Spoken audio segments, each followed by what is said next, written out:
Iranians have been expressing a mixture of pride, uncertainty, and fear since their country launched a large-scale ballistic missile attack on Israel on Tuesday night.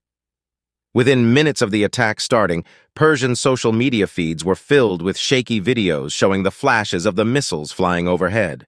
Iran's state television broadcast pictures of groups of people cheering on the streets, waving flags and chanting "Death to Israel." But the mood was different online, with not everyone expressing support for the attack. Some shared tense scenes and heated debates about a possible war between the arch-foes, after decades of keeping their conflict largely in the shadows.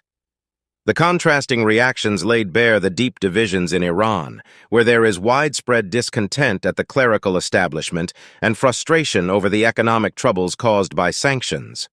On one side of the debate are those who support the government's actions with nationalist pride, while on the other are those who fear war, economic collapse, and further suppression of domestic reform movements. Iran's Revolutionary Guards said Tuesday's missile strike successfully targeted Israeli military and intelligence bases, and that it was retaliation for recent killings of the leaders of its allies Hamas and Hezbollah. The Israeli military described the attack as indiscriminate and said that while it had been largely thwarted by air defenses, there had been casualties and millions of Israelis had been sent running to bomb shelters.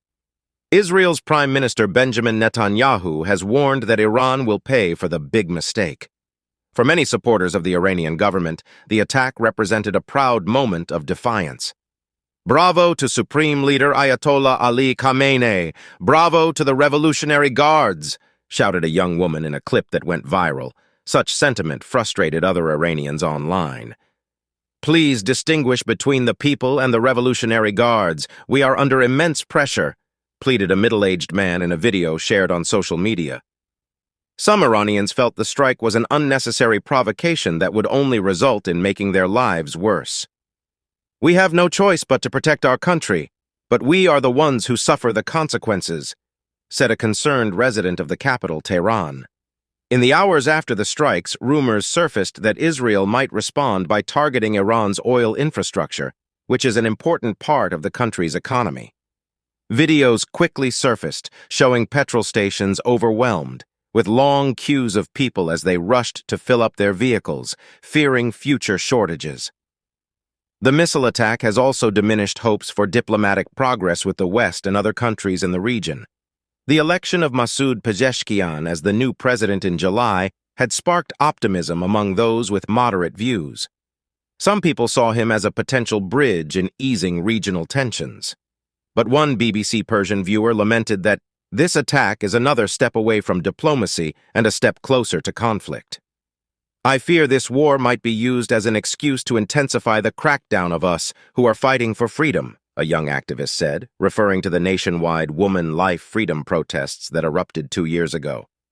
Many worry that a new conflict could not only undermine calls for reform, but also empower the government to further suppress internal dissent.